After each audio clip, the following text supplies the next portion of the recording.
नाम है जी for constructing ISM model source ऊपर लिखा हुआ है। आपको क्लियर नहीं होगा शायद, मैं इसको वर्बली बता देता हूँ। सबसे पहले मैंने आपको बताया हमने क्या करना, फर्स्ट स्टेज के अंदर अपने मेन फैक्टर्स या वेरिएबल्स आइडेंटिफाई करने हैं। वो हमने कहाँ से आइडेंटिफाई करने हैं? उसके लिए first of all we need to have extensive literature review. We need to have extensive literature review। ठीक है, आगे मैं इसको एक्सप्लेन कर दूंगा। प्रेजेंटेशन तो मिलेगा, सब कुछ मिलेगा। सबसे पहले फैक्टर्स को आइडेंटिफाई करने के लिए हमें एक्सटेंसिव लिटरेचर रिव्यू करना पड़ता है। एक्सटेंसिव लिटरेचर रिव्यू से ना हम एक लिस्ट ड्रॉ कर लेते हैं कि ये हमारा प्रॉब्लम है, इसके ये वेरिएबल्स हैं। ठीक है, फॉर एग्जांपल मैं आपके सामने एक एग्जांपल लिखता हूं कि पाकिस्तान के रिसर्चर्स की रिसर्च अच्छे रेप्यूटेड जर्नल में पब्लिश क्यों नहीं होती? ये प्रॉब्लम है।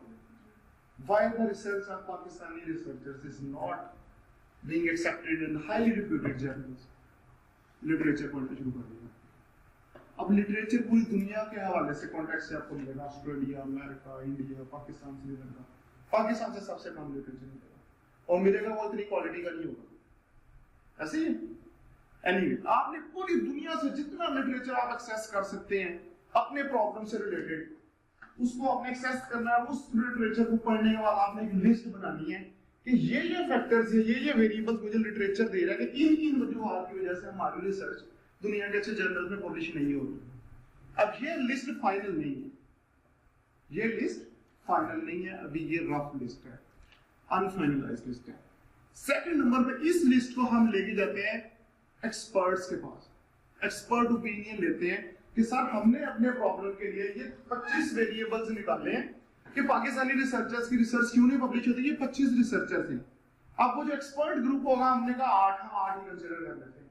8 लोग होंगे, 3-4 एकेडमियाज होंगे, 3-4 इंडस्ट्रीज होंगे, वो मिलके जवाब देंगे वन बाय वन। सारे लोग एक जगह पे बैठे होंगे, हमने सबका कंसेंसस लेना जरूरी है। वो क्यों जरूरी है? लिटरेचर जो हमने पढ़ा वो दुनिया के मुख्तलिफ ममालिक का, प्रॉब्लम पाकिस्तान। तो पाकिस्तानी एक्सपर्ट्स हमें वैलिडेट करेंगे कि इनमें से कौन सा पॉइंट हमारे से रेलेवेंट है। ठीक है, वो जो लिस्ट में 30 वेरिएबल्स आपने निकाले, हो सकता है एक्सपर्ट ओपिनियन के साथ या उनके कंसेंसस के साथ 18 जो हैं फाइनल हो गए। वो कहेंगे यार सर ये 12 जो है ना वेरिएबल्स है अमेरिका या यूरोपियन कंट्री के लिए है, पाकिस्तान में नहीं आते। Right, 18 variables. ऐसा भी मुमकिन है कि जो आपने 30 वेरिएबल्स ड्रॉ किए, मजीद कोई 4-5 वेरिएबल्स और भी हों जो पाकिस्तान में इफेक्ट कर रहे हैं लेकिन दुनिया में उसको नहीं पता। वो कौन बताएगा आपको? एक्सपर्ट। तो हाँ, फेस वैलिडिटी होगी, उसका एक्सपर्ट बताएंगे। और वो जब आप टेबल अपनी लिस्ट फाइनल करते हुए जब आप टेबल बनाएंगे, उस लिस्ट के अंदर आप बता सकते हैं भाई 18 वेरिएबल्स या 18 फैक्टर्स जो हमें लिटरेचर में दिए, ये 3 या ये 5 फैक्टर्स हमने self discover by having a brainstorming session with the experts and by getting their consensus. It is possible. जरूरी नहीं कि कोई हो सकता है आपका प्रॉब्लम इतना फेमिलियर हो कि उसके ऊपर लिटरेचर इतना ज्यादा अवेलेबल हो कि आपको कोई यहाँ सेल्फ डिस्कवर मिल ही नहीं सकता। ठीक है, सो ये इसकी लिमिटेशन ये हो जाएगी कि एक्सपर्ट्स दोनों एकेडमिया और प्रैक्टिकल लोग हैं, इस उनको इकट्ठा बिठाना मसला होता है, कंसेंसस लेवल पे इकट्ठा बिठा के करना है। इसकी इस प्रॉब्लम की बात सॉल्यूशन मालूम था, उसका सॉल्यूशन है हमारे पास। एक्सपर्ट ओपिनियन लेने का पर्पस ये होता है कि हमने उन वेरिएबल्स को फाइनलाइज करना है जो हमारे एक स्पेसिफिक एनवायरनमेंट के अंदर एप्लीकेबल है। बात समझ में? अब वो 18 या 3 या 5 टोटल मिला के जितने भी वेरिएबल्स की एक लिस्ट बन गई। अब उस लिस्ट को देखने के बाद एक प्रॉब्लम आईएसएम को यूज करते हुए बहुत ज्यादा कॉमन होता है। हमने देखना ये है कि जो हमने 18 वेरिएबल्स फाइनलाइज किए हैं उनको वन बाय वन फिर रिव्यू करना है, 2 3 4 5 6 रिव्यू क्यों करना है? कि there is possibility that we may face the problem of redundancy in our data. Redundancy mean duplication और डबल हो जाना, ऐसा रेप्लिकेशन। ऐसा पॉसिबल है कि 2 फैक्टर्स डिफरेंट नेम से लिखे हुए हों लेकिन उनका मीनिंग एक ही बन रहा हो। तो हम उनको कंबाइन कर देंगे, उनको सेपरेट नहीं लिखेंगे, या उनमें से कोई एक बेटर सूटेबल वर्ड्स वाला सिलेक्ट कर लेंगे, दूसरा उसमें मर्ज कर देंगे।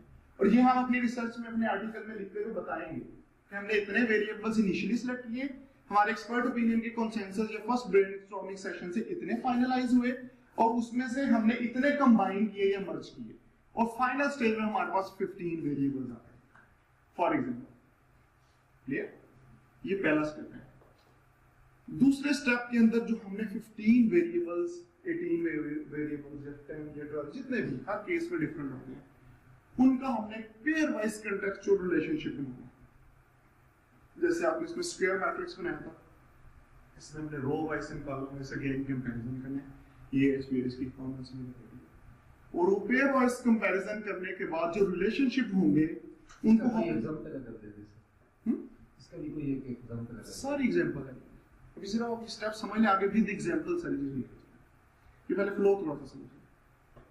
अच्छा, उसके बाद इनके कॉन्टेक्चुअल रिलेशनशिप को हम एक मैट्रिक्स के अंदर रिप्रेजेंट करते हैं, उसको कहते हैं structural self interaction matrix. This is flow, एक एक स्टेप की डिटेल।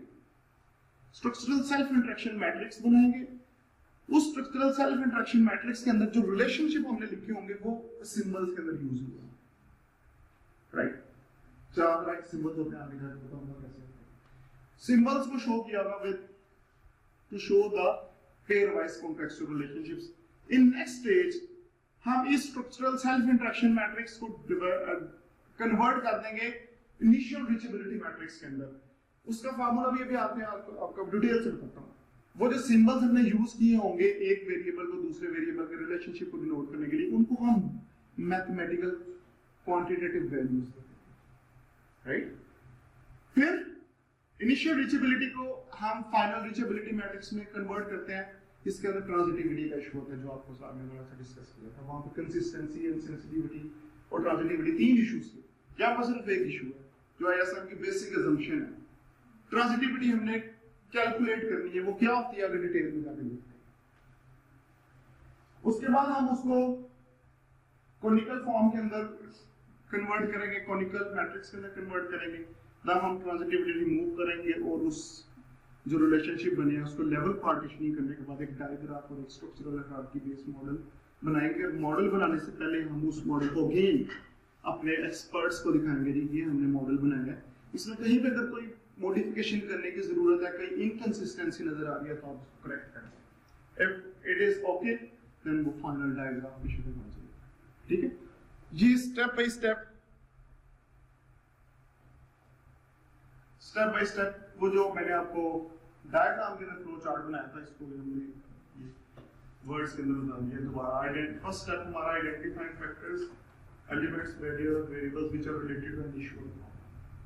सेकंड स्टेज में हम एस्टैब्लिश करेंगे pair wise relationships among variables and variables. Third stage में हम developing structural self-interactional matrix representing pair wise relationships.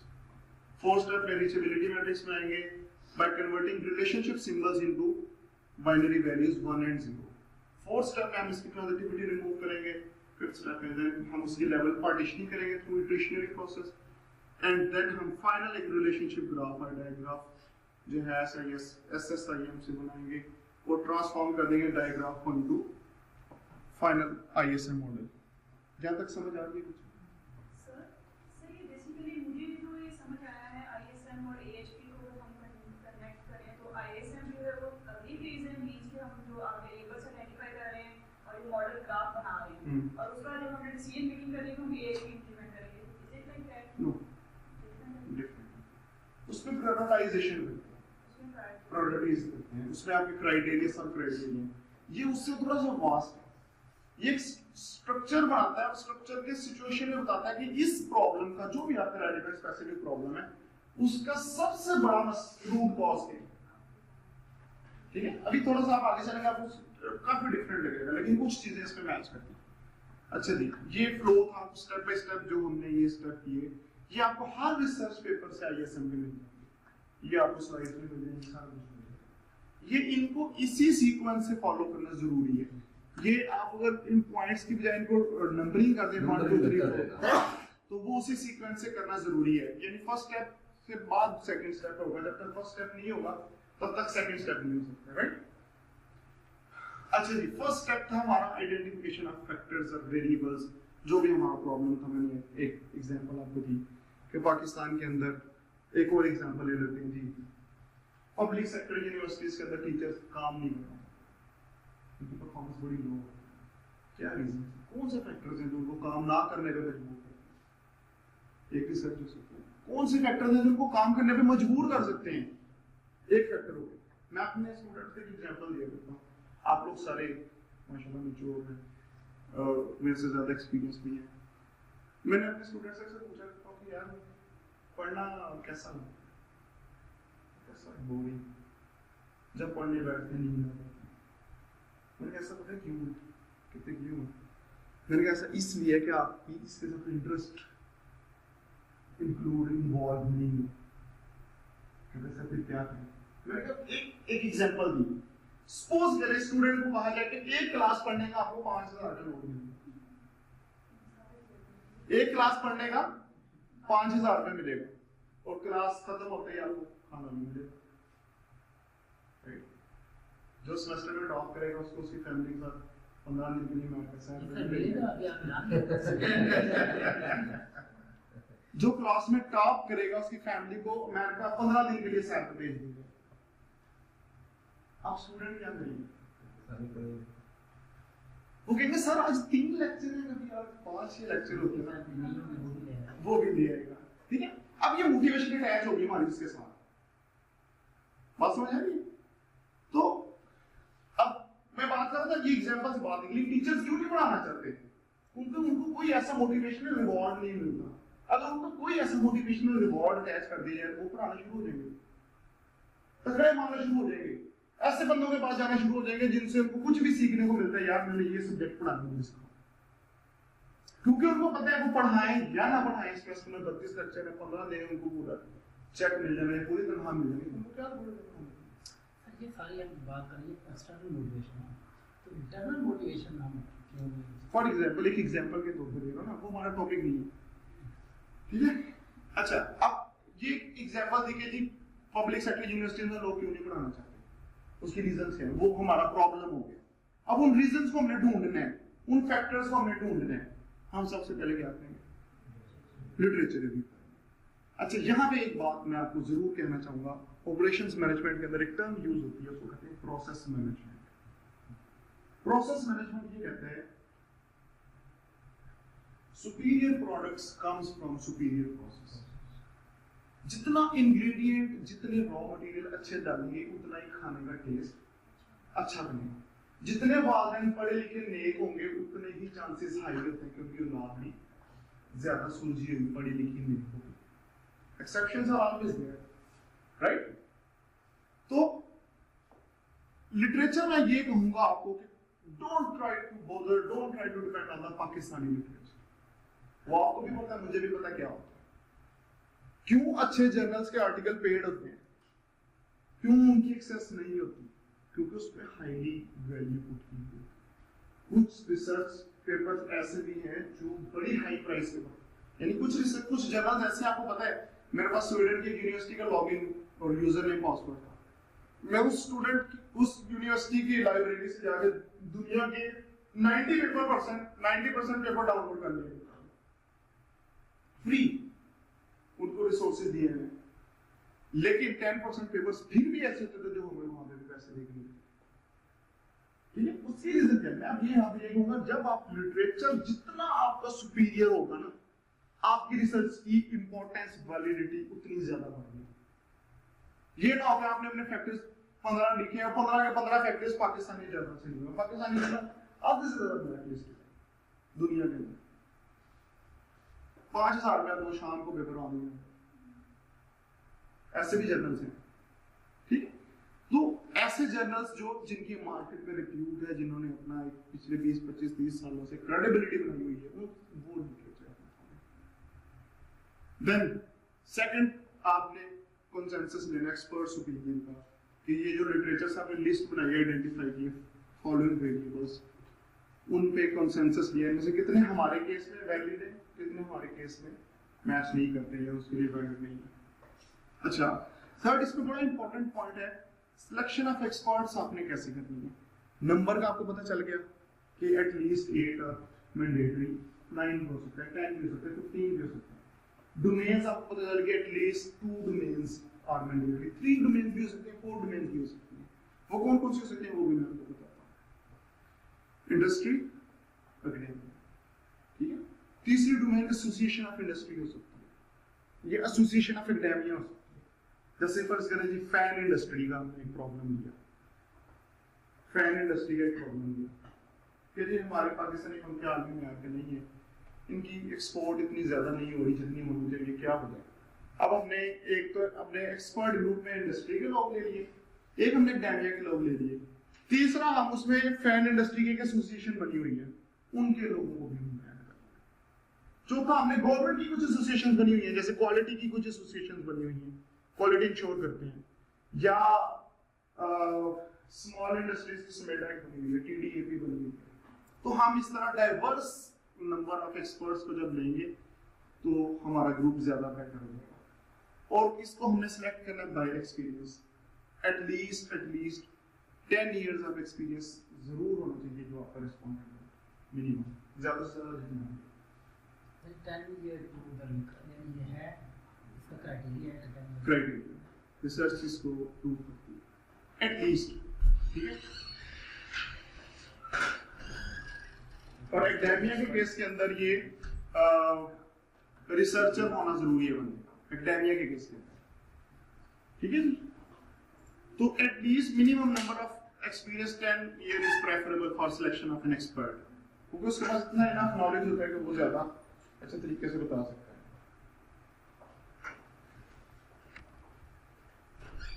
आगे ये दोबारा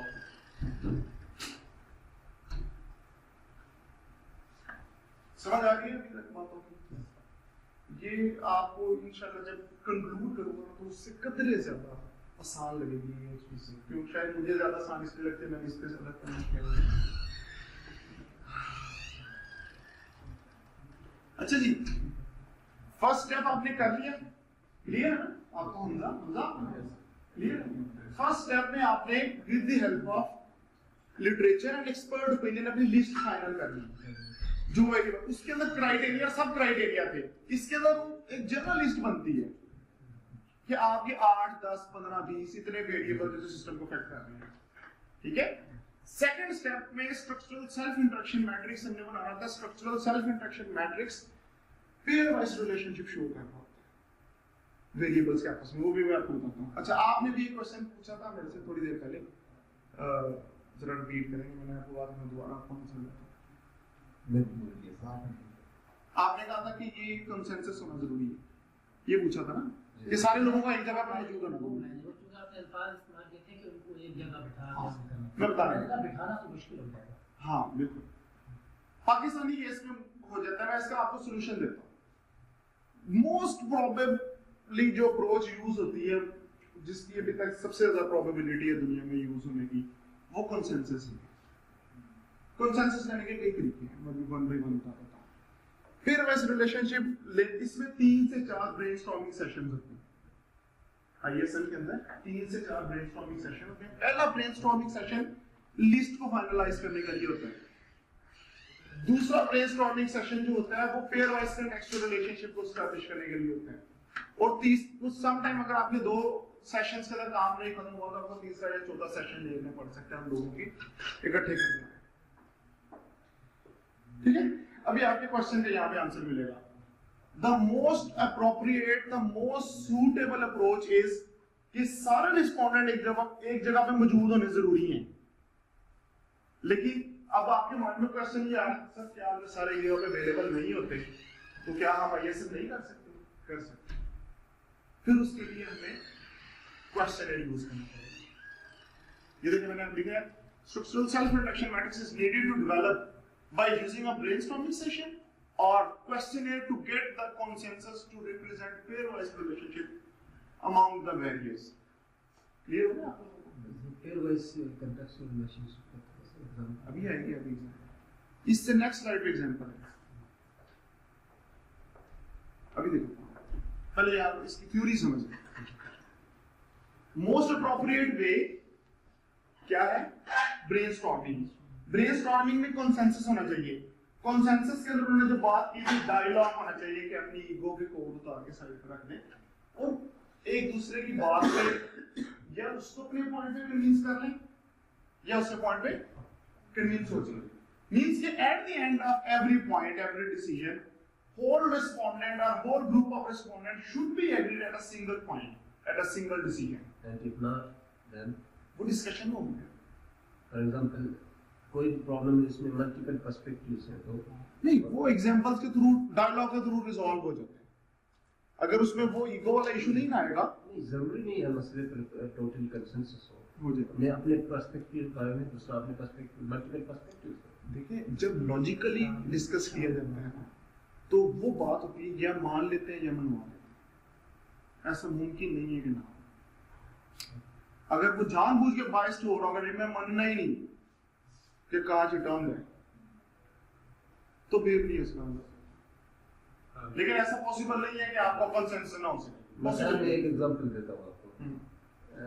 ये तशद्दुद खुदकुश हमला, एक बंदा कहता है कि ये रिलीजियस रीजंस है, एक बंदा कहता है कि इकोनॉमिक रीजंस है, एक कहता है कि पॉलिटिकल फैक्टर्स इन्वॉल्व है, और मेरे हिसाब से तीनों सही है।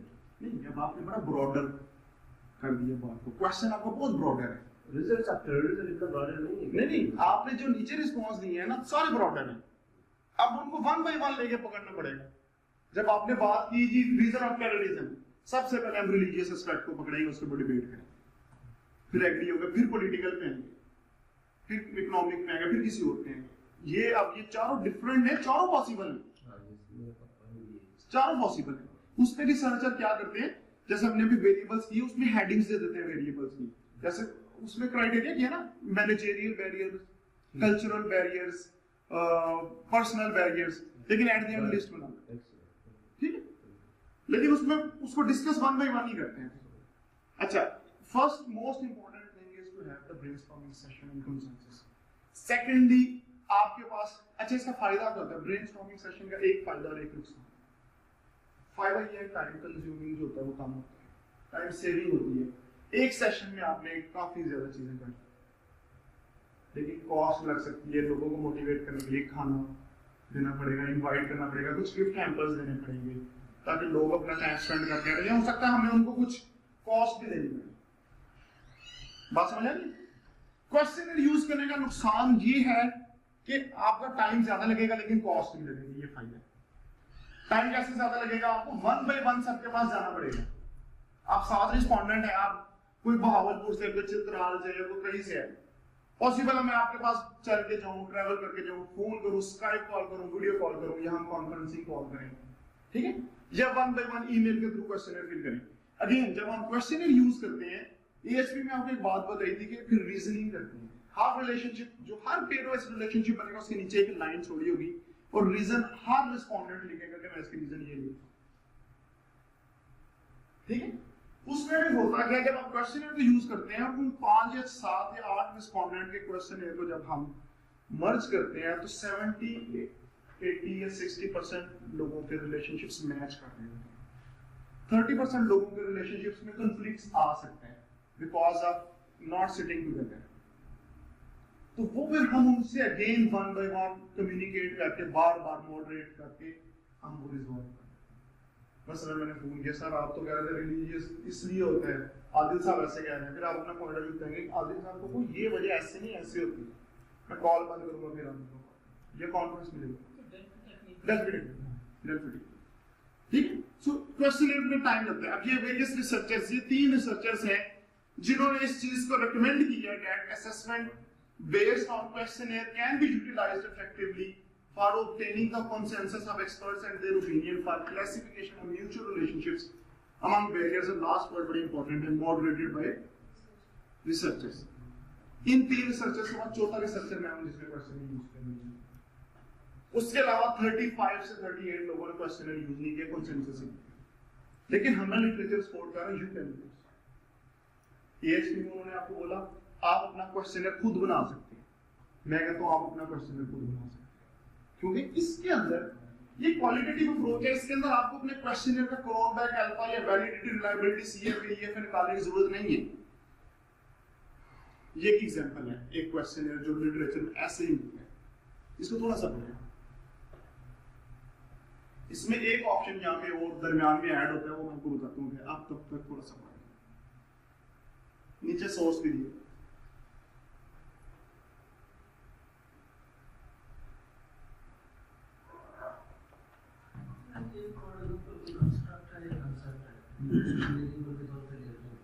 उसके अगर मल्टीपल फीचर्स आ जाते हैं, how will take into account?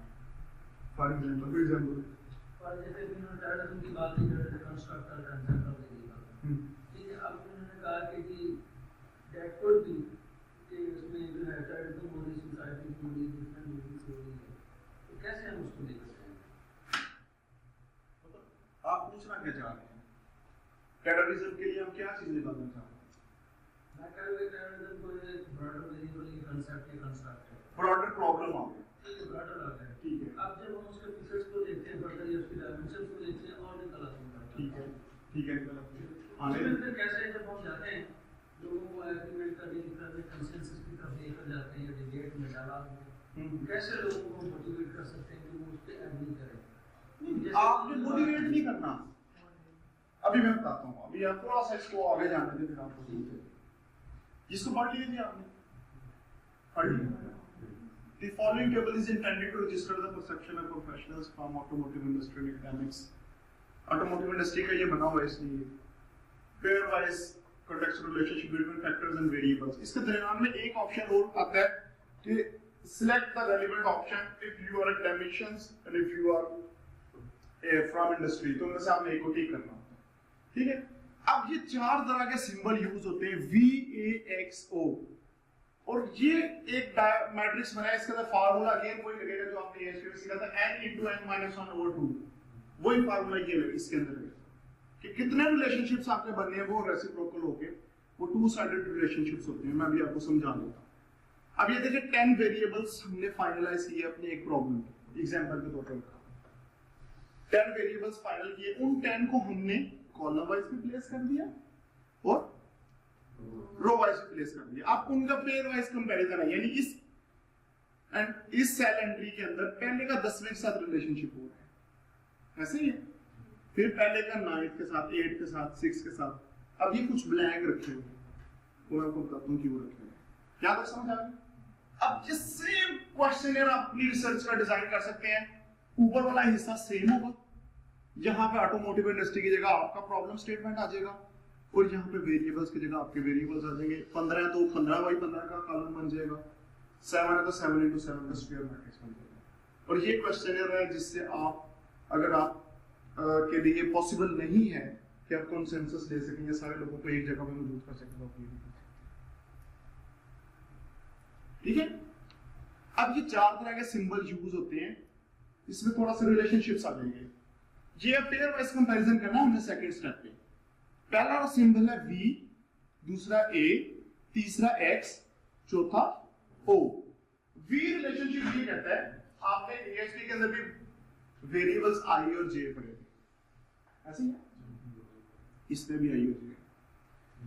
V relationship ये कहता है कि अगर वेरिएबल I की वजह से वेरिएबल J आ रहा है, यानी I जो है वो J को अचीव करवा रहा है, तो आपने V लिख देना है। I mean, I is independent. I is independent. Not dependent. It is not necessary. No, I'm just speaking from elevated point of view. Say, achieve. Elevate और achieve का एक ही मतलब है। क्योंकि अगर वेरिएबल A elevate कर रहा B को, हाँ। A भी I भी हुआ ना? A independent हुआ ना? independent बोलते हैं या वो predictor है तो वो outcome है। नहीं, सिर्फ हमने टू पेयर वाइज को कंपेयर करना है। इसमें अंदर आपके लिए मोस्ट सूटेबल जो रिलेशनशिप आता है वो अपने प्लेस करना है। फॉर एग्जांपल I वेरिएबल की वजह से J वेरिएबल आ गया, ठीक है, तो यहां पे हमने V लिख दिया। एक एग्जांपल ले लेते हैं टेररिज्म के बारे में। हमने एक इसका फैक्टर आइडेंटिफाई किया जी, लैक ऑफ एजुकेशन। बहुत बड़ी रीजन है टेररिज्म, ठीक है। अब यहां पे हमने लिख दिया लैक ऑफ एजुकेशन, यहां पे हमने लिख दिया टेररिज्म। तो लैक ऑफ एजुकेशन की वजह से टेररिज्म आ रहा है, वी। लेकिन एलिगेशन को और अचीवमेंट को उल्टा उठाओगे ना, इसमें पॉजिटिव कर रहा है नेगेटिव कर रहा है। नहीं, वो मैं बताता हूँ ना अभी, पहले एक स्टेटमेंट को सुन लेना, एलिवेशन को आप छोड़ दीजिए।